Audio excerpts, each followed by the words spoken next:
दोबारा स्टार्ट करते हैं। सुरक्षा परिषद क्या है? कार्यकारिणी होती है। यूएनओ के अध्याय 5 में दी हुई है, ठीक है। तो इसमें आर्टिकल 23 से लेके आर्टिकल 32 तक दिया हुआ है। यूएनओ की चार्टर आर्टिकल 23 से लेके आर्टिकल 32 तक सुरक्षा परिषद में का उल्लेख किया हुआ है। फिर कह रहा है कि सुरक्षा परिषद है क्या? कार्यपालिका होती है यूएनओ की। इसकी आवश्यकता कहाँ पर महसूस हुई? डरबटन जो प्रस्ताव आया था यूएनओ की, जो अपन ने यात्रा पढ़ी थी, कहाँ से? जेम्स योजना से स्टार्ट हुई थी। उसमें डरबटन प्रस्ताव में कहा गया कि यूएनओ के लिए कार्यपालिका की आवश्यकता होती है।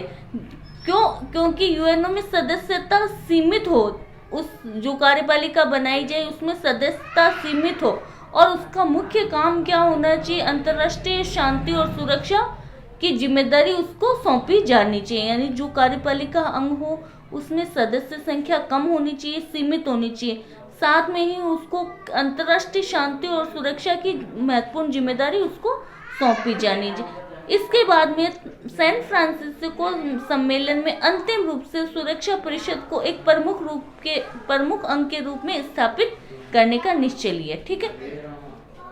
अब आता है सुरक्षा परिषद की रचना कहाँ पे हुई है? आर्टिकल 23 में। आर्टिकल 23 ये कह रहा है कि सुरक्षा परिषद संयुक्त राष्ट्र संघ का प्रमुख अंग होता है।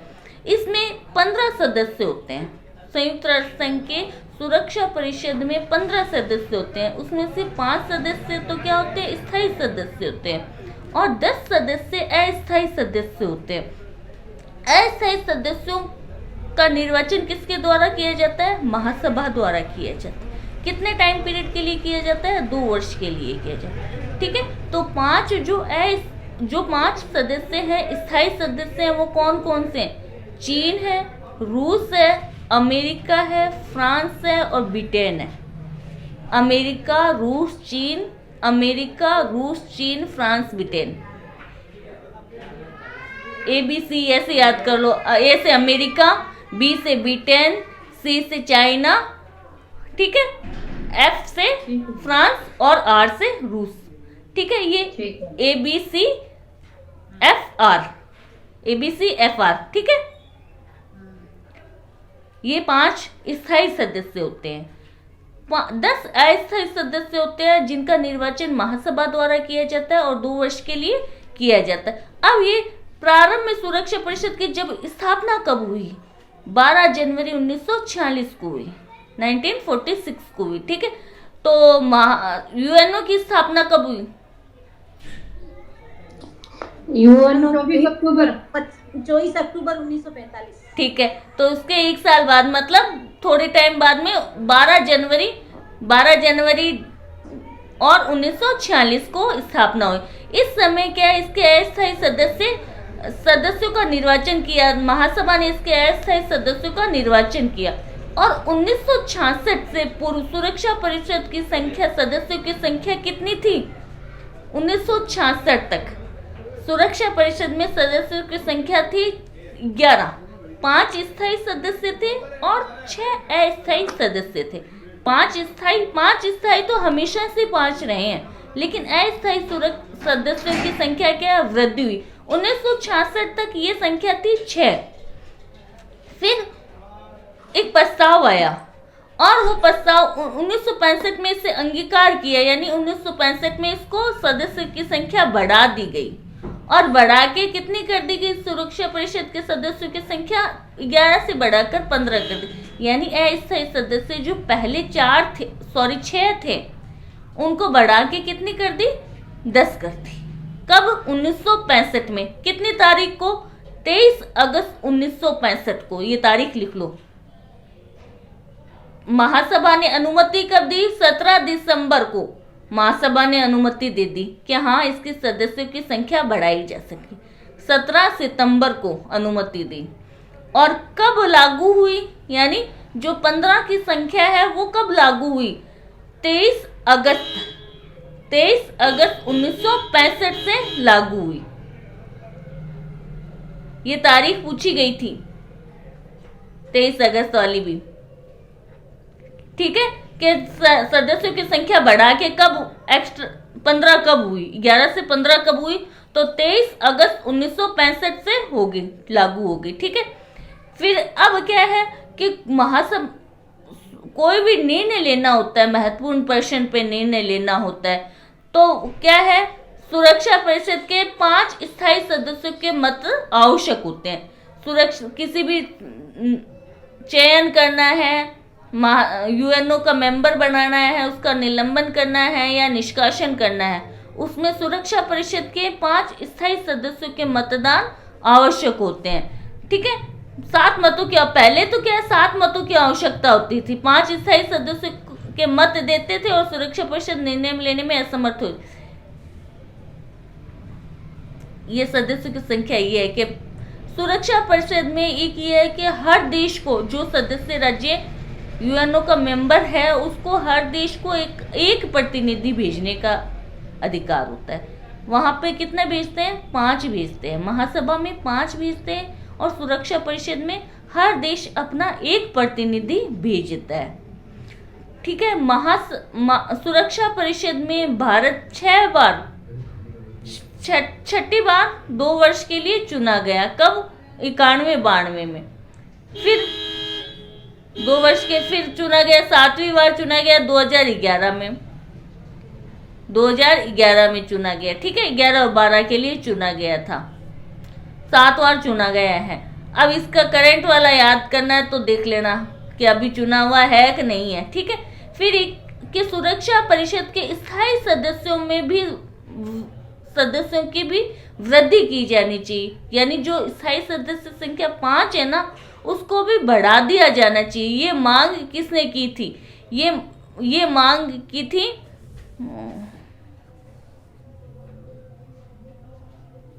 इसमें नाम आया हुआ नहीं है, मांग की थी कि उसके सदस्यों की संख्या, बस इतने की याद रख लेना कि स्थायी सदस्यों की संख्या बढ़ाने की मांग की गई थी। ठीक है, अब आता है मताधिकार। सुरक्षा परिषद के प्रत्येक सदस्य को एक मत देने का अधिकार है, यानी प्रत्येक राज्य से एक व्यक्ति आता है प्रतिनिधि बनके, उसको एक मत देने का अधिकार है। फिर आता है प्रश्न 2 प्रकार के होते हैं इसमें। एक तो प्रक्रिया संबंधी प्रश्नों पर निर्णय लेने के लिए 9 सदस्यों के सकारात्मक मतों की आवश्यकता होती है।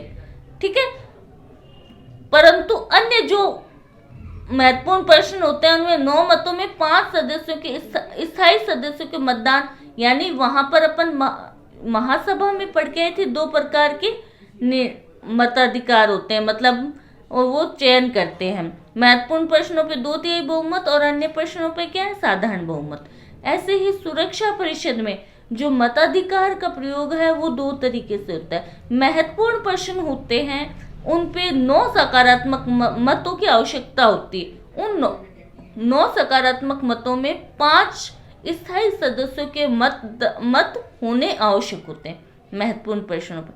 लेकिन जो प्रक्रियात्मक संबंधी जो प्रश्न है या प्रक्रिया से संबंधित जो प्रश्न है उन पे सुरक्षा परिषद के 9 मतों की आवश्यकता है। उसके लिए कोई जरूरी नहीं है कि 5 स्थायी सदस्यों के मत उसे प्राप्त हो, यानी अस्थायी सदस्य भी 9 अगर मत दे देते तो प्रक्रिया संबंधी प्रश्नों पर निर्णय लिया जा सकता है, सकारात्मक मत हो सकता है। ठीक है, और यदि कोई स्थायी सदस्य नकारात्मक मत दे देता है तो इसको कहते हैं वीटो। सुरक्षा परिषद निर्णय लेने में असमर्थ हो जाती। महत्वपूर्ण प्रश्न होता है और महत्वपूर्ण प्रश्नों पे 9 मतों की आवश्यकता होती है। उन 9 मतों में 5 स्थायी सदस्यों के मत होने आवश्यक है, ABCF, ABC और FR। ठीक है, 5 सदस्यों के मत आवश्यक होते हैं। अगर इनमें से कोई भी एक सदस्य नेगेटिव मत दे देता है, उसके विपक्ष में मत दे देता है, तो इसको वीटो बोलते हैं। वीटो पावर यूज कर ली, है ना। अब इसमें एक क्वेश्चन आया, क्या कोई सदस्य अनुपस्थित है, मान लो वो उस मतदान में शामिल ही नहीं हुआ कोई स्थायी सदस्य, तो क्या उसने वीटो पावर यूज की हुई माना जाएगा क्या? तो ऐसा नहीं माना जाएगा। रूस का प्रतिनिधि अनुपस्थित था। 1950 में जो कोरिया का जो प्रश्न आया सुरक्षा परिषद के सामने, उसमें रूस उपस्थित ही नहीं हुआ था। तो रूस ने तर्क दिया कि अनुपस्थिति को निषेधक वीटो पावर माना जाए उसकी, लेकिन अन्य सदस्यों ने इस तर्क को अस्वीकार कर दिया और कहा कि अगर कोई सदस्य उपस्थित होकर नकारात्मक मत देता है तो वो वीटो माना जाता है, अपनी राय देता ही नहीं है तो वो वीटो माना जाता है, वीटो पर। लेकिन कोई उपस्थित ही नहीं है, कोई सदस्य, पांचों में से कोई सदस्य उपस्थित नहीं है तो उसे निषेधाधिकार नहीं माना जाएगा। ठीक है, कि मतदान का प्रश्न उठता है तो निर्णय कौन लेता है? अध्यक्ष लेता है कि ये प्रश्न प्रक्रिया संबंधी है या ये प्रश्न महत्वपूर्ण विषयों में आता है, महत्वपूर्ण विषयों में। ठीक है, अगर अब ये निर्णय जब लिया जाता है कि कोई प्रश्न, इसमें दोहरा वीटो हो रहा है, डबल बार वीटो पावर यूज हो रही है, कि पहला तो क्वेश्चन क्या आता है, अध्यक्ष डिसाइड करता है कि मामला क्या है, प्रक्रिया संबंधी है या महत्वपूर्ण मामला है। अध्यक्ष निर्णय लेता है कि मामला प्रक्रिया संबंधी है तो कोई भी स्थायी सदस्य निषेधाधिकार को चुनौती दे सकता है। ठीक है, और अगर मामला निषेधाधिकार के मामला महत्वपूर्ण हो जाता है, मामला ऐसा है कि रोने के लिए सही कि पहले मान लो दो क्वेश्चन आते हैं अध्यक्ष के सामने कि ये जो क्वेश्चन आया है ये प्रक्रिया से संबंधित है या महत्वपूर्ण विषय से संबंधित है। अगर अध्यक्ष ये निर्णय करता है कि मामला प्रक्रिया से संबंधित है, मामला प्रक्रिया से संबंधित है, तो कोई भी स्थायी सदस्य उसे चुनौती दे सकता है वीटो पावर यूज करके। स्थायी सदस्य वीटो पावर यूज करके उसको चुनौती दे सकता है कि नहीं, ये मामला प्रक्रिया से संबंधित है या नहीं है, ये प्रक्रिया से संबंधित है ही नहीं। ठीक है, और ऐसे ही अगर कोई मामला महत्वपूर्ण मामला आ जाता है, अगर अध्यक्ष कह देता है कि मामला महत्वपूर्ण है तो रोकने के लिए स्थायी सदस्य निषेधाधिकार का दोबारा प्रयोग कर सकते हैं कि भाई मामला महत्वपूर्ण है या नहीं है। वो दो बार अपनी वीटो पावर यूज कर सकते हैं। एक तो महत्वपूर्ण मामलों में तो वो वीटो पावर यूज कर ही सकता है, पहले उस मामले को महत्वपूर्ण मामला है या नहीं है उसमें भी वो वीटो पावर यूज कर सकते हैं। समझ आया? नहीं आया? कि अगर कोई मामला आता है अध्यक्ष के सामने, सुरक्षा मैडम ये नहीं कह रहा क्या, जैसे ही उसने उस मामले को रोका तो वो महत्वपूर्ण हो गया अपने आप में, फिर उस महत्वपूर्ण को रोकने के लिए दोबारा यूज करता है तो वो भी ना ये, हाँ तो यही तो कह रही हूँ, दोहरा निषेधाधिकार प्रयोग करता है। एक तो वो कहते हैं पहले महत्वपूर्ण प्रश्नों में तो उनको क्या है, वीटो पावर यूज करने की अधिकार है ही है। इसके साथ में अगर अध्यक्ष कहता है कि मामला प्रक्रिया संबंधी है तो वो कह सकते हैं वीटो पावर यूज करके कि नहीं, मामला महत्वपूर्ण है। ठीक है, दो बार वीटो पावर यूज हो रही है यहाँ, और वीटो पावर आर्टिकल 27 में है कि सुरक्षा परिषद में अगर स्थायी सदस्य वीटो पावर यूज करते हैं तो वो कहाँ पर है, वो आर्टिकल 27 में वीटो पावर बताएगी। अब आगे आता है कि सुरक्षा परिषद के क्या कार्य क्या होते हैं, उसकी शक्तियां क्या होती। तो सुरक्षा परिषद का पहला कार्य अंतर्राष्ट्रीय शांति और सुरक्षा को बनाए रखना अथवा राज्यों में युद्ध को रोकने के लिए सुरक्षा परिषद की शक्तियां कहां पर दी गई है, आर्टिकल 24 में दी गई है कि सुरक्षा परिषद को तात्कालिक और प्रभावकारी कार्यवाही करने के लिए शांति सुरक्षा बनाए रखने की उसकी प्राथमिक जिम्मेदारी है। इसके लिए वो सुरक्षा परिषद क्या कर सकती है, संयुक्त राष्ट्र संघ वो जो कि अगर शांति और सुरक्षा का हनन हो रहा है तो वो सामूहिक कार्रवाई भी किसी जो उल्लंघन कर रहा है उसके विरुद्ध सामूहिक कार्रवाई करने को कर भी सकती है उसके लिए। तथा सुरक्षा परिषद सदस्यों से ये संकल्प लिया है कि वह सुरक्षा परिषद को निर्णय को मानेंगे। यूएनओ के जो भी सदस्य बनते हैं वो ये संकल्प लेते हैं, कौन से आर्टिकल 15 में ये निर्णय संकल्प लेते हैं कि सुरक्षा परिषद कोई भी निर्णय लेती है अगर अंतर्राष्ट्रीय शांति और सुरक्षा को बनाए रखने के लिए तो उसका वो सदस्य जो है वो उसका समर्थन करेंगे और सुरक्षा परिषद के निर्णय को मानेंगे। आर्टिकल 26 सशस्त्रीकरण को नियमित करने की योजना बनाना और संयुक्त राष्ट्र संघ के सदस्यों के सम्मुख प्रस्तुत करने की जिम्मेदारी सुरक्षा परिषद की होती। यानी निशस्त्रीकरण को बढ़ावा कहाँ पे दिया जा रहा है, 26 में, आर्टिकल 26 में, और 27 में वीटो पावर यूज हो रही है। ये पूछे जाते हैं कि निशस्त्रीकरण को कहाँ बढ़ावा दे रही है सुरक्षा परिषद, आर्टिकल 26 में, और वीटो पावर 27 में यूज हो रहा है। ठीक है, फिर अंतर्राष्ट्रीय झगड़ों को शांतिपूर्वक निपटाया जाना। अंतर्राष्ट्रीय झगड़ों को शांतिपूर्ण निपटाए जाने का अध्याय है 6, जिसमें बताया गया है कि अंतर्राष्ट्रीय झगड़ों को निपटाने के लिए सबसे पहले वो क्या करते हैं, झगड़ों की जांच करते हैं, मध्यस्थता यूज करते हैं, समझौता कराते हैं,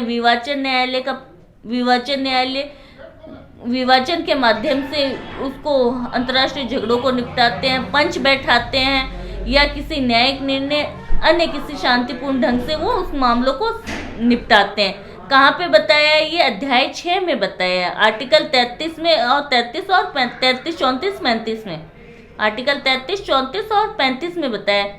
तो अपने को सिर्फ इतना याद रखना है कि अंतर्राष्ट्रीय झगड़ों को निपटाने वाला चैप्टर कौन सा, अध्याय 6 है, शांतिपूर्वक निपटा रहा है यहाँ पर अध्याय 6 में। ठीक है, कैसे कैसे, सबसे पहले जांच, फिर मध्यस्थता, फिर वार्ता, फिर सुलह, समझौता, विवाचन, पंच वाला निर्णय और न्यायिक निर्णय। ठीक है, ये निपटाने शांतिपूर्वक झगड़ों को निपटाया जाता है।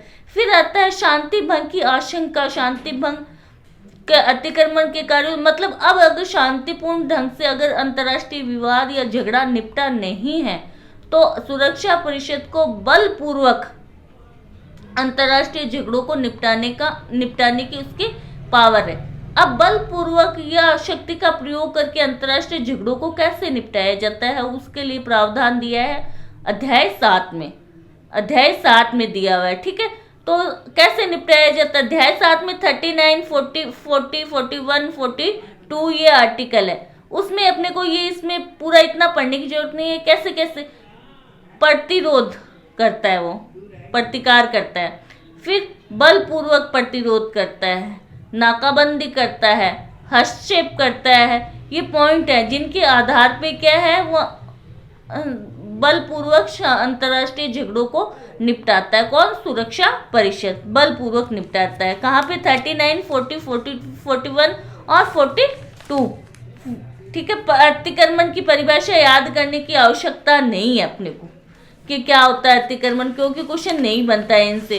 क्वेश्चन बनता है तो ये यहाँ से बनता है। फिर अगर सुरक्षा परिषद अंतर्राष्ट्रीय शांति और सुरक्षा स्थापना करने की प्राथमिक जिम्मेदारी सुरक्षा परिषद, अगर शांति सुरक्षा बनाए रखने में वो काम नहीं कर पाती है सुरक्षा परिषद, तो फिर महासभा को काम करना पड़ता है, और वो शांति के लिए शांति के लिए प्रस्ताव कब आया था, महासभा के द्वारा शांति के लिए प्रस्ताव कब पारित हुआ था, 1950, 3 नवंबर 1950। ठीक है, 3 नवंबर 1950। सुरक्षा परिषद की असफलता के कारण क्या है कि सुरक्षा परिषद क्यों अंतर्राष्ट्रीय शांति और सुरक्षा स्थापित करने में असफल क्यों रही है, तो बावेट के अनुसार अंतर्राष्ट्रीय शांति सुरक्षा बनाए रखना प्राथमिक जिम्मेदारी है, लेकिन कब असफल रहती है, क्योंकि वो महासभा उन कार्यों और शक्तियों को अंगीकरण जो सुरक्षा परिषद की है को करना होता, मतलब महासभा करने लगी, सुरक्षा परिषद की है प्राथमिक जिम्मेदारी तो शांति और सुरक्षा, अब वो नहीं कर पाती है तो उसको टाइम तो दिया जाना चाहिए। महासभा तुरंत ही कर लेती है, उसमें इंटरफेरेंस करती है। फिर सुरक्षा परिषद को क्या दूसरा परिणाम ये होता है कि सुरक्षा परिषद क्या है, जो निर्णय लेने होते हैं वो क्या है, स्थायी सदस्यों के 5 स्थायी सदस्यों के बहुमत होना, उस मत होना उसमें आवश्यक है, और 5 की एक राय बहुत से कम मामलों पे बन पाती है। ठीक है, फिर तीसरा परिणाम ये होता है कि वो असफलता का मतलब सुरक्षा परिषद नहीं जिम्मेदारी निभा पाती अंतर्राष्ट्रीय शांति और सुरक्षा को, तो उसका परिणाम ये होता है कि जो सीमित रूप से सदस्य राज्यों द्वारा स्वेच्छा सेनाओं का प्रयोग किया जाए। अगर अंतर्राष्ट्रीय झगड़े सुलझते नहीं है तो जो सदस्य राज्य है वो अपनी सेनाओं का प्रयोग करने लग जाते हैं। निषेधाधिकार अपन ने देख लिया कि 2 निषेधाधिकार का प्रयोग करने का अधिकार है। स्थायी सदस्य को पावर है कि कोई महत्वपूर्ण प्रश्न आता है तो यहाँ पे दोबारा आ गया निषेधाधिकार का प्रयोग, मत देने का उनका अधिकार है। लेकिन अगर कोई उपस्थित है और अपना मत नहीं देता है, रोक लेता है, तो उसे निषेधाधिकार कहते हैं। ठीक है, निषेधाधिकार का प्रयोग कब कब हुआ वो याद नहीं रखना है अपने को। दूसरा कार्य आता है निर्वाचन से संबंधित कार्य। सुरक्षा परिषद का निर्वाचन से संबंधित कार्य। सुरक्षा परिषद कहाँ कहाँ पे निर्वाचन कर सकती है? महासभा और सुरक्षा परिषद मिलके, महासभा और सुरक्षा परिषद मिलके अंतर्राष्ट्रीय न्यायालयों के लिए न्यायाधीशों का चयन करती है या निर्वाचन करती है। मुख्य रूप से काम यहाँ पे है कि महासभा प्लस सुरक्षा परिषद मिलकर अंतर्राष्ट्रीय न्यायालयों के लिए न्यायाधीशों का चयन करते हैं, निर्वाचन करते हैं। दूसरा ये कि महासभा सुरक्षा परिषद की संस्तुति पर, यानी सुरक्षा परिषद का सुझाव और संस्तुति या उसके सलाह पर महासचिव की नियुक्ति कौन करती है? महासभा करती है, लेकिन वो सुरक्षा परिषद की संस्तुति पर करती है। ठीक है, अनुच्छेद निर्वाचन शब्द का प्रयोग नहीं हुआ है यहाँ पर। क्या है? सिर्फ क्या नियुक्ति करती है महासभा महासचिव की नियुक्ति करती है, चुनाव नहीं करती। ये शब्द याद करना है। न्यायाधीशों का तो क्या होता है? निर्वाचन होता है, दोनों मिलके निर्वाचन करते हैं। लेकिन जो महासचिव की नियुक्ति होती है, निर्वाचन नहीं होता। ठीक है, महासभा करती है नियुक्ति, लेकिन किसके संस्तुति पर करती है? सुरक्षा परिषद की संस्तुति पर महासभा महासचिव की नियुक्ति करती है, निर्वाचन नहीं करती।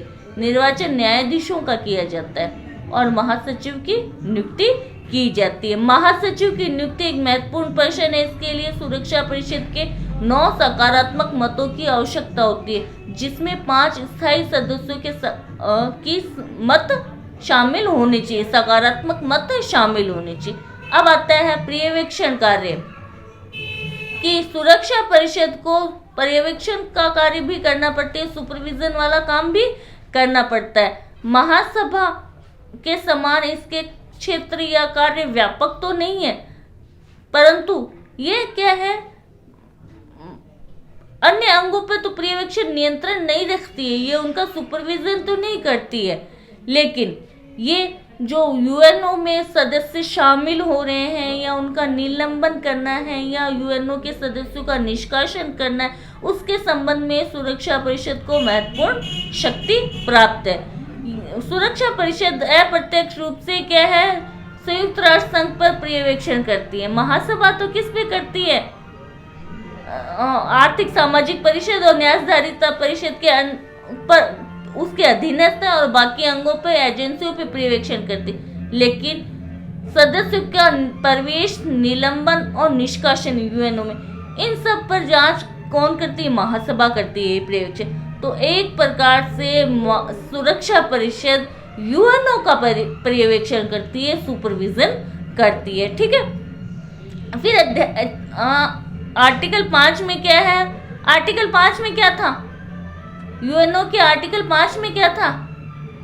निलंबन। ठीक है, 4 सदस्य आ रहे हैं, 5 में निलंबन हो रहा है, 6 में निष्कासन हो रहा है। तो वो यहाँ पर इतने पढ़ने की जरूरत नहीं, इसमें इतना ही है कि भी सदस्य का प्रवेश, निलंबन, निष्कासन में सुरक्षा परिषद की सक्रिय भूमिका रहती है, इसलिए वो एक प्रकार से यूएनओ पर पर्यवेक्षण करती है। फिर है संवैधानिक कार्य।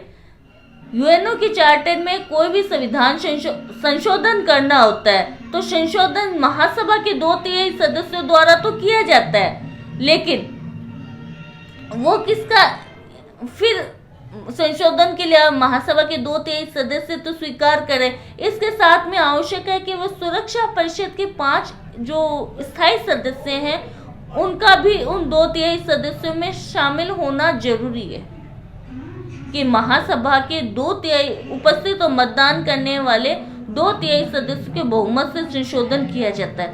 इन 2/3 सदस्यों में सुरक्षा परिषद के वो 5 स्थायी सदस्यों शामिल होना जरूरी है, क्योंकि सुरक्षा परिषद के इन 5 स्थायी सदस्यों के मत के बिना यूएनओ के चार्टर में कोई संशोधन नहीं किया जा सकता। ठीक है, तो इस प्रकार सुरक्षा परिषद का कार्य क्या है, महासभा के कार्यों से भी अधिक महत्वपूर्ण अंग माना गया है। इसमें निषेधाधिकार का 2 बार प्रयोग किया जा सकता है।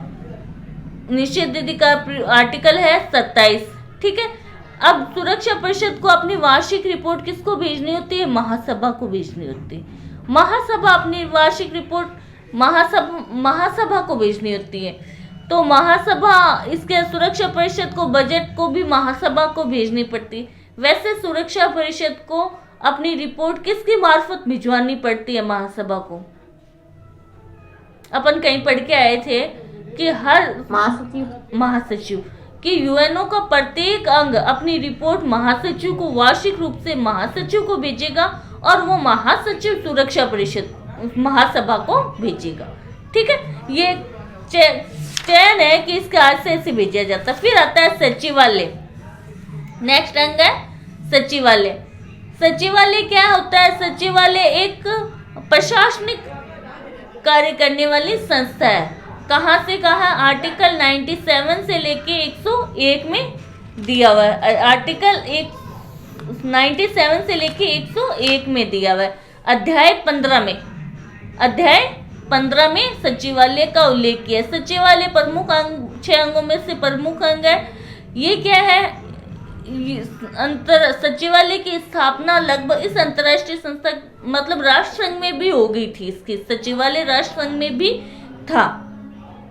तो इसमें प्रशासनिक अंग है। इसमें एक महासचिव होता है और अन्य कर्मचारी गण होते हैं। महासचिव संस्था यानी यूएनओ का प्रशासनिक अधिकारी होता है। इसकी नियुक्ति किसके द्वारा की जाती है? सुरक्षा परिषद की स्तुति पर महासभा द्वारा इसकी नियुक्ति की जा रही है। ठीक है, तथा इसकी नियुक्ति महत्वपूर्ण प्रश्न है, इसलिए सुरक्षा परिषद के 5 स्थायी सदस्यों की सहमति भी आवश्यक है। यानी जो महासभा 2/3 बहुमत से चुनती है, नियुक्त करती है ना, इनको बहुमत से सकारात्मक मत तो चाहिए कि ना महासभा को। महत्वपूर्ण प्रश्न है, इसलिए उन 2/3 सदस्यों के बहुमत में या उसकी नियुक्ति करते समय वो 5 सदस्यों के मत भी आवश्यक है, क्योंकि ये महत्वपूर्ण है। महासचिव छोटे और तथा तटस्थ मामलों में विख्यात व्यक्ति को बनाया जाता है, मतलब प्रसिद्ध व्यक्ति को बनाया जाता है। तो अब अपने को याद करना है, आज तक 9 महासचिव हो गए, 9 महासचिव है। तो पहला कौन सा था? ली थे। ली। दूसरे एक शब्द याद करने अपने को। पहले महासचिव थे ली, दूसरे थे डॉग हैमरजोल्ड, तो ली डॉग। तीसरे थे बर्मा के यू थ्रांट, ली डॉग थ्रांट। 4th आते हैं क्रूट। 5वें आते हैं कूलर, ली डॉग थ्रुंट क्रूट और कूलर। 5 हो गए। ठीक है, 6ठे थे बुतरस घाली। 6ठे बुतरस घाली थे। ठीक है, 7वें थे कोफी अन्नान। 8वें महासचिव थे बान की मून और 9वें थे अतोनिया गुतरेस। ठीक है, अतोनिया गुतरेस। ये 9 महासचिव हो चुके हैं। अभी कौन है ये पता नहीं है मेरे को। ठीक है, ये देखना पड़ेगा कि वर्तमान में कौन व्यक्ति महासचिव है। गुतरेस 2 बार बन चुके हैं और पिछली बार क्वेश्चन में भी यही पूछा गया था कि 9वां महासचिव कौन से हैं, वर्तमान में महासचिव कौन से हैं, तो गुतरेस थे। ठीक है, रूस ने एक मांग की कि जो ये महासचिव एक ही है, हर सचिवालय में एक महासचिव होता है, तो महासचिव की संख्या अधिक की जानी चाहिए। रूस ने मांग की और कहा कि महासचिव 3 महासचिव नियुक्त किए जाने चाहिए। इसको ट्रोइका मांग कहते हैं, ट्रोइका मांग कहते हैं, ठीक है, ट्रोइका मांग कि 3 रूस ने मांग की महासचिव 3 होने चाहिए, एक के स्थान पे 3 स्थान होने चाहिए। इसको ट्रोइका मांग कहते हैं, ये रूस ने की थी, ठीक है। तो अपने को 9 महासचिव के नाम क्रम वाइज से याद करने हैं, एक एक नाम याद कर लो ना शॉर्ट में। ली, डॉग, थ्रॉन्ट, क्रूट, कूलर, बुतरस, कोफी अन्नान और बान की मून और गुतरेस, ये 9 नाम याद करने हैं क्रम से अपने को, ठीक है। इनमें से पूछ लिया जाएगा, मान लो चौथा कौन से महासचिव हुए या 5वें महासचिव कौन से हुए, तो अपने को क्रम से इसको याद करना है। इसके बाद में महासचिव के काम क्या होते हैं। महासचिव का काम मैंने एक बार पहले ही बता दिया कि हर सुरक्षा परिषद का अंग क्या है, इस महासचिव को रिपोर्ट भेजा जाता है और महासचिव अपनी रिपोर्ट महासभा को प्रेषित करती है। तो संयुक्त राष्ट्र संघ पर हस्ताक्षर होने के पश्चात 19 जनवरी 1996 में 1946 में 46 में महासभा के अधिवेशन से पूर्व प्रॉपर्टी कमिश्नर ने रिपोर्ट में महासचिव के कार्यों को निम्नलिखित 6 भागों में बांटा, यानी महासचिव को 6 प्रकार के काम करने होते हैं। फर्स्ट आता है सामान्य प्रशासन, क्योंकि ये मुख्य प्रशासनिक अधिकारी होता है, महासचिव मुख्य प्रशासनिक अधिकारी होता है, इसलिए वो क्या है, सभी जो बाकी के जो अंग होते हैं जैसे महासभा, सुरक्षा परिषद, आर्थिक सामाजिक परिषद, न्यायधारिता परिषद या जो भी अंग है उन सब की मीटिंगों में भाग लेता है या सभी की मीटिंगों में भाग लेता है। वह सभी कार्य संपादित करता है जो इस अंगों द्वारा सौंपे जाते हैं, यानी सारा का सारा प्रशासनिक काम, किसी भी अंग का प्रशासनिक काम कौन करता है, महासचिव करता है। महासचिव अपनी रिपोर्ट, वार्षिक रिपोर्ट, जो भी अंगों से रिपोर्ट मिलती है उसकी वार्षिक रिपोर्ट महासभा को प्रेषित करता है। महासभा की वार्षिक अधिवेशन, महासभा का वार्षिक अधिवेशन महासचिव की वार्षिक रिपोर्ट से ही प्रारंभ होता है। ये कहाँ पहले भी पढ़ के आए थे अपन, ये बात पढ़ के आए थे कि महासभा की जो बैठकें होती है, जो प्रक्रिया होती है, उसमें अपन 98 आर्टिकल 98 में ये बात लिखी है कि महासभा की जो भी वार्षिक अधिवेशन जो शुरू होता है वो महासचिव द्वारा पेश की गई वार्षिक रिपोर्ट से ही प्रारंभ होता है, ठीक है, वहां से ही प्रारंभ होता है। फिर आता है, नेक्स्ट आता है तकनीकी कार्य। महासचिव को तकनीकी कार्य वैसे तो कोई उल्लेख नहीं है, लेकिन उसको ऐसे कार्य भी करने पड़ते हैं जो क्या है, महासभा, सुरक्षा परिषद यानी अन्य अंगों द्वारा उस महासचिव को सौंपे जाते हैं। वो सारे काम महासचिव को करने पड़ते हैं और उन अध्ययन करता है, उनकी रिपोर्ट बनाता है, उनका सर्वेक्षण करता है और इन रिपोर्ट बना के जो भी क्वेश्चंस आते हैं उन सब की जांच करना है, मीटिंग करना है, इन पे मीटिंग में क्या निर्णय लिया गया, सब कार्य करके इसकी रिपोर्ट वो महासभा को भेजता है। सचिवालय का प्रशासन भी प्रशासनिक अधिकारी है, तो सचिवालय के जो भी प्रमुख अधिकारी है वहां पे जो कर्मचारी गण हैं या उनकी जो कार्य क्षमता है उस सब पे डिसीजन कौन करता है, मतलब सचिवालय का प्रशासन किसके अंडर रहता है, महासचिव के अंडर रहता है। महासचिव प्रशासनिक अधिकारी है तो सचिवालय का मैनेजमेंट भी महासचिव ही करता है। राजनीतिक कार्य, राजनीतिक कार्य वैसे तो क्या महासचिव का प्रशासनिक कार्य होते हैं, लेकिन यूएनओ के चार्टर 98 और 99 में महासचिव के राजनीतिक कार्य और अधिकार दिए गए हैं। 98 के अनुसार मुख्य प्रशासनिक अधिकारी की हैसियत से वह महासभा यानी जो भी अन्य अंग है यूएनओ के उनकी बैठकों में भाग लेता है, अन्य कार्य करता है जो इन अंगों द्वारा उसको सौंपे जाते हैं। राजनीतिक कार्य ही है, ठीक है, भाग लेता है। और महासचिव थॉन्ट के अनुसार ये प्रावधान राष्ट्र संघ की, मतलब ये कुछ नहीं है इसमें कि उसके प्रशासनिक कार्य भी 98 और 99 में बताया है कि वो प्रशासनिक अधिकारी होते हुए भी अन्य अंगों के द्वारा जो कार्य सौंपे जाते हैं, उनकी दो बैठकें की जाती है, उन पर निर्णय करने के जो भी कार्य होते हैं वो राजनीतिक कार्य माने गए 98 और 99 में। वित्तीय कार्य, महासचिव को क्या है, बजट, राष्ट्र संघ का बजट तैयार करवाना पड़ता है।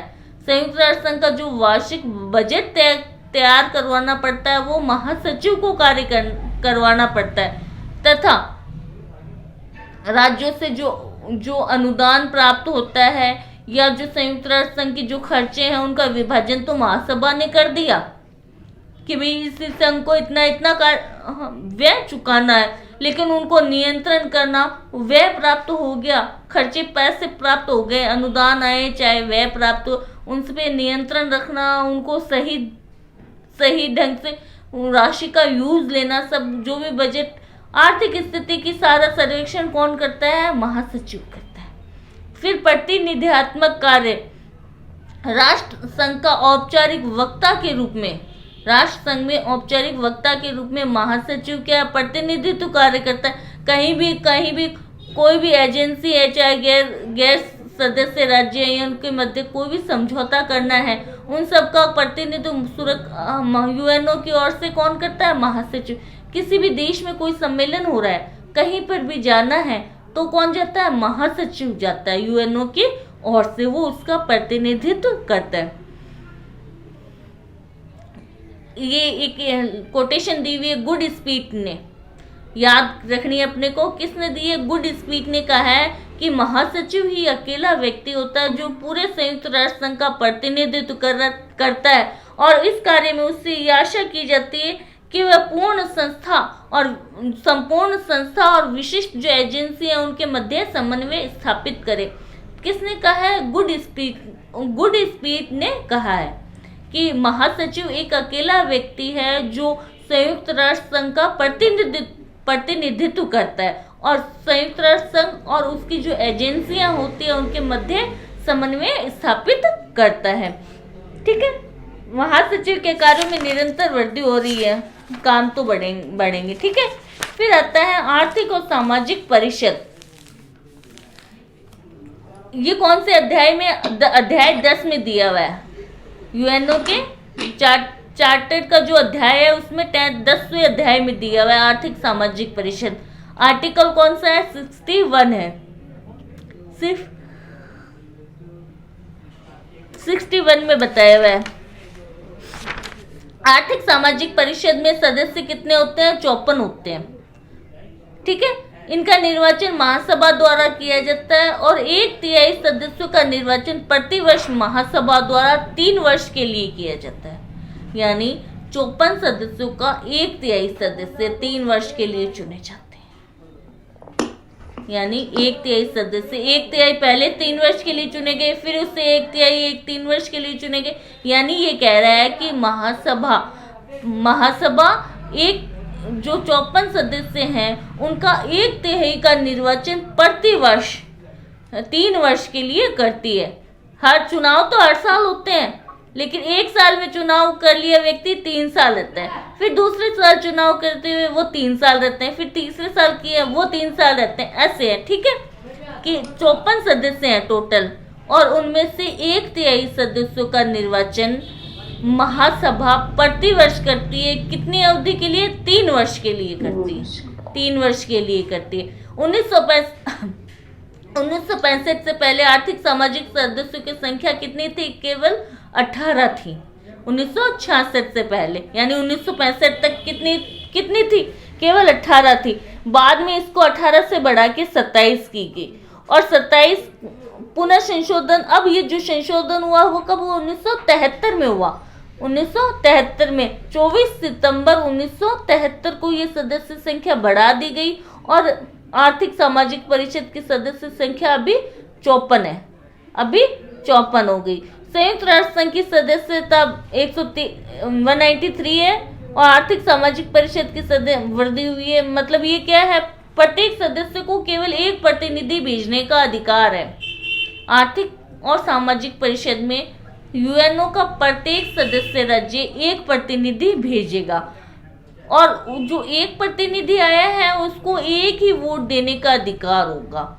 ठीक है, और जो आर्थिक और सामाजिक परिषद के जो निर्णय है वो कैसे किए जाते हैं कि उपस्थित और मतदान करने वाले सदस्यों के बहुमत से किए जाते हैं। सिंपल बहुमत से, कि जो उपस्थित है और जो मतदान करने वाले सदस्य हैं उनके बहुमत से निर्णय किया जाता है। अध्यक्ष का चयन कैसे होता है? आर्थिक और सामाजिक परिषद के वर्तमान अध्यक्ष कोलंबियन नेमेस्टर है। अध्यक्ष का चयन 1 वर्ष के लिए होता है। सदस्यों का चयन तो कितने 3 वर्ष के लिए होता है और अध्यक्ष का चयन 1 वर्ष के लिए किया जाता है। और ये छोटे और जो मिड साइज के देश होते हैं उनमें से चुना जाता है। अभी अध्यक्ष कौन है ये इसको करंट वाले नेट से देख याद करना है अपने को, ठीक है, कि आर्थिक सामाजिक परिषद में अभी अध्यक्ष कौन है, इसके कार्य क्या होते हैं।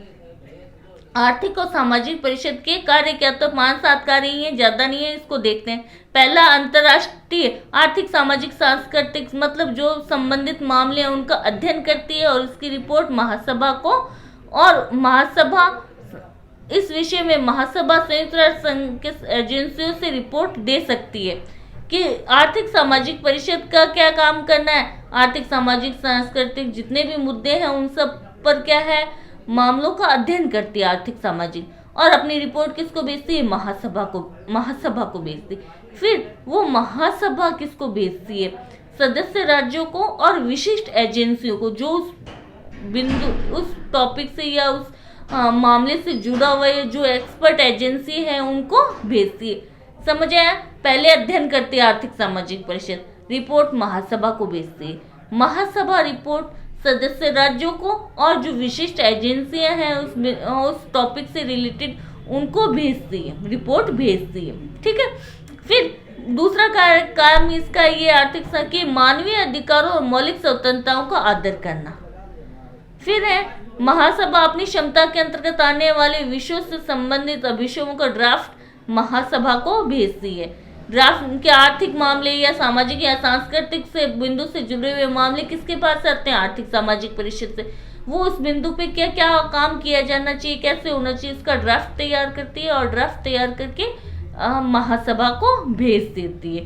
तीसरा काम, फोर्थ काम आता है कि हम नियमों के सम्मेलन बुला सकते हैं कि अब उसको लगता है कि सामाजिक परिषद को या आर्थिक सामाजिक परिषद को लगता है कि इस विषय पर ये जो मेरी क्षमता के अंदर है या मेरे से रिलेटेड कोई बिंदु है तो वो उस पर सम्मेलन भी आयोजित करवा सकती है, सम्मेलन बुला सकती है। नेक्स्ट काम, सुरक्षा परिषद की प्रार्थना पे की सूचनाएं प्राप्त करना और उनकी सहायता। सुरक्षा परिषद की सहायता करना यानी उसको भी सूचनाएं प्राप्त करना और उसकी सहायता करना, ठीक है। फिर आर्थिक सामाजिक परिषद महासभा की संस्कृतियों के पालन हेतु वह सब कार्य संपादित करेंगे जो उसके मतलब महासभा ने अगर कोई काम कह दिया या महासभा ने कोई संस्तुति कर दी कि आपको ये काम करना चाहिए, ये सुझाव दे दिए मान लो महासभा ने, तो महासभा द्वारा प्रस्तुत की गई संस्तुतियों पर आर्थिक सामाजिक परिषद अपनी क्षमता के भीतर सारे काम करेगी। यानी जो संस्तुति कर दी महासभा ने उस पर सारे काम कौन करेगी, आर्थिक सामाजिक परिषद करेगी, ठीक है। महासभा के अनुमोदन पर आर्थिक विशिष्ट एजेंसियों की प्रार्थना पे सेवाएं प्राप्त करेगी, मतलब कुछ समन्वय स्थापित करना है। विशिष्ट एजेंसियों जो भी होती है उन सब के मध्य समन्वय स्थापित करने का काम किसका, आर्थिक सामाजिक परिषद का। कार्य इतने इम्पोर्टेंट नहीं है, इसका इम्पोर्टेंट आती है तो इसकी समितियां, कमीशन और अन्य निकाय आते हैं, ठीक है, कि कौन कौन से कमीशन कौन कौन से हैं, आर्थिक सामाजिक परिषद की कौन कौन सी समिति के कौन कौन सी समिति है या कौन कौन से कमीशन है। तो पहली कमीशन आती है कार्यकारी कमीशन। आर्थिक 3 पूर्ण समितियां हैं, इसकी 3 पूर्ण समितियां हैं। पहली आर्थिक, दूसरी सामाजिक और तीसरी प्रोग्राम एवं समन्वय। 3 है, पहला आर्थिक, दूसरा सामाजिक और तीसरी है प्रोग्राम एवं समन्वय। तो इसके अतिरिक्त कई ऐसी स्थायी समितियां बनाई गई है, कमीशन स्थापित करने की शक्ति है। पहला कार्यकारी कमीशन, ठीक है, कार्यकारी पहली कार्यकारी कमीशन है। इस पे क्या है, इनकी संख्या 6 है, मतलब 6 कार्यकारी कमीशन बनाए हैं। तो इसका उल्लेख अपन पहले भी कहीं पढ़ के आए थे कि आर्थिक सामाजिक परिषद में समितियां बनाई गई है जो क्या देखती है, मानव अधिकारों से संबंधित मामलों की जांच करती है। कोई भी मानव अधिकार से संबंधित मामला आता है वो कहाँ पे जाता है, लास्ट में आर्थिक सामाजिक परिषद के पास आता है। फिर आर्थिक सामाजिक परिषद इसकी रिपोर्ट महासभा को भेजती है महासचिव की मार्फत। ये कहाँ पे पढ़ा था अपन ने ह्यूमन राइट में? वो उनकी कार्यकारी थी ना, आर्थिक सामाजिक परिषद, वो क्या क्रियान्वयन कहाँ पे दिया हुआ था? वो 40, 41, 42 आर्टिकल, ठीक है, सिविल और राजनीतिक प्रजा संविधा में 40, 41, 42, ठीक है। तो ये कार्य पहला आ गया मानव अधिकारों पर कमीशन, ठीक है। कार्यकारी कमीशन में 6 कमीशन है। पहला कमीशन ही मानव अधिकारों पर कमीशन, दूसरा सामाजिक विकास के लिए कमीशन, तीसरा सांख्यिकी कमीशन, ये मानव अधिकार वाले ही पढ़ते हैं अपन इसमें, जनसंख्या कमीशन, मादक दवाओं पर कमीशन, महिलाओं की परिस्थिति पर कमीशन, महिलाओं वाला भी पढ़ के आए थे अपन, ठीक है। फिर आता है प्रादेशिक कमीशन। 5 प्रादेशिक कमीशन है, मतलब ये 5 पूरे वर्ल्ड को 5 भागों में बांटा हुआ है। यूरोप के लिए आर्थिक कमीशन, एशिया और प्रशांत महासागर के लिए कमीशन। मतलब ये नाम याद करने कुछ इम्पोर्टेंट नहीं है, काम याद करना है। तो कार्यकारी कमीशन में 6 है, प्रादेशिक में 5 है और अन्य निकाय भी हैं जो कि क्या करते हैं, सुरक्षा परिषद को काम करने में सहायता देते हैं। अलग अलग एजेंसी बना दी या हर टॉपिक से रिलेटेड अन्य कमीशन बना दिए, जैसे क्या है स्थायी यूनिटार्ड, यूनिसेफ, अंटार्ड, ये क्या है, सब क्या है सुरक्षा परिषद के लिए काम करते हैं। ये छोटे छोटे पॉइंटों पर क्या है, विषयों पर एक स्थायी कमीशन बना दी, ठीक है। अंटार्ड क्या है, ये व्यापार और विकास हेतु संयुक्त राष्ट्र सम्मेलन है। 4 वर्षों के बाद में सम्मेलन हुआ था इसका। कब हुआ था? 1964 में। इतना याद करने की जरूरत नहीं है, अपने को इतना याद करना है, ठीक है। यूनिसेफ है एक, तो यूनिसेफ याद करते हैं। एक अंटार्ड का जो हुआ था वो दोहा कतर में संपन्न हुआ था 2012 में, 21वां सम्मेलन। शरणार्थियों वाले को क्या बोलते हैं? Human right high commissioner for refugee for UNHCR बोलते हैं, ठीक है। शरणार्थी वाला इतना नहीं पढ़ना अपने को। न्यायधारिता परिषद क्या है? अब नेक्स्ट पॉइंट है, अध्याय 13 में दिया हुआ है, यूएनओ की चार्टर अध्याय 13 में न्यायधारिता परिषद है। आर्टिकल दिया हुआ है 86, आर्टिकल दिया हुआ है 86।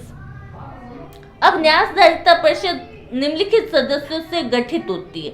पहले वो सदस्य जो न्याय क्षेत्रों का प्रशासन कर रहे